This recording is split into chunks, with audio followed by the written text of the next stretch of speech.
Pinag-aaralan ng Department of Justice kung may naging paglabag si Vice President Sara Duterte sa sinabi niya noong Biyernes na ipahuhukay niya si dating Pangulong Ferdinand Marcos Sr.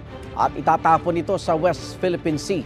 Nadagdagan naman ang mga mambabatas na nagmungkahing sumailalim sa psychological evaluation ang bise kasunod ng kanyang mga pahayag. May unang balita si Ian Cruz. Pero isang beses sinabihan ko talaga si Senator Amy. Sabi ko sa kanya, kung hindi kayo tumigil, huhukayin ko yung tatay ninyo. Itatapon ko siya sa West Philippine Sea. Ang pahayag na yan, isa raw sa nakababahalang sinabi ni Vice President Sara Duterte sa panayam sa kanya ng media noong Biyernes. Ayon kay Justice Secretary Jesus Crispin Remulla, it desecrates the memory of a person, and there are many other moral principles that are being violated, and we're looking at the legal aspects also. We're conducting a study. Dagdag ni Remulla, it's a moral hazard to all of us to be listening to such remarks coming from a very high person in government. Si Ilocos Norte Governor Matthew Marcos Manotoc, ikinagulat ang mga pahayag ng bise na kaibigan ng kanyang inang si Senator Amy Marcos. Nakalulungkot daw na pinepersonal ng bise ang mga bagay, gaya ng sinasabi ng marami, politika lang ito. Partikular naman sa banta ni VP Sara na uhukayin niya ang labi ni dating Pangulong Marcos para itapon sa dagat. Sinabi ni House Quad Committee Co-Chairman Representative Dan Fernandez na pwedeng papanagutin ang bise sa pahayag na ito. Somebody might file a case against her at nobody can prevent that dahil nga wala namang immunity ang ating pong Vice President. Umani rin ang iba't ibang reaksyon ng pahayag na ito ni VP Sara noong Biyernes patungkol kay Pangulong Bongbong Marcos. Imagine myself cutting his head. Sabi ng bise noong Biyernes, naisip niya ito noong dumalo siya sa isang graduation ceremony kung saan hiningi ng isang graduate ang relo ng presidente. Tumanggi raw riyan si Pangulong Marcos, bagay na ikinainis ni VP Sara. Hindi sinabi ng bise kung anong graduation rights ang tinutukoy niya. Pero ayon sa Armed Forces of the Philippines, sa gitna ng graduation ng Philippine Military Academy noong Mayo, may kadeteng nanghingi ng relong suot ng Pangulo. This is actually an isolated case and does not reflect the overall culture and training within the academy. Ito, ano dito is it's in a moment of euphoria. He was facing the president and he made a mistake. This behavior is neither common nor acceptable. Ayon sa AFP, hindi naman na-dismiss ang kadete pero pinatawa na siya ng kaukulang parusa.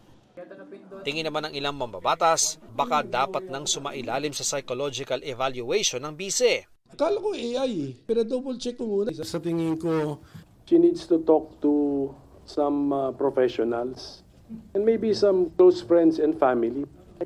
Yung nasa damdamin at nasa isip niya. Mahirap ano yun eh, mahirap anong tawag mo doon o hindi mo i-share. It would be recommended that she should see a psychologist or psychiatrist. Kasi sila po ang expert dito eh. Hindi po kami. I think she's being overwhelmed by anger and hate. Suggestion lang naman yun. The people have seen the interview, so parang may something. Hindi ko alam kung may meltdown o may problema na nangyayari right before our eyes during the press con.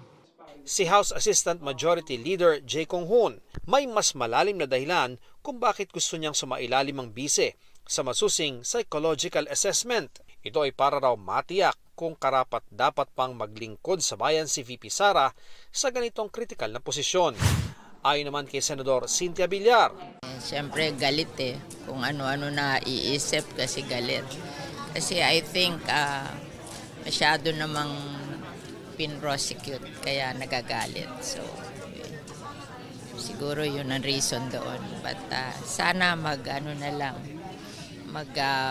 na lang para walang problema. Ito ang unang balita. Ian Cruz para sa GMA Integrated News.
Igan, mauna ka sa mga balita. Mag-subscribe sa GMA Integrated News sa YouTube.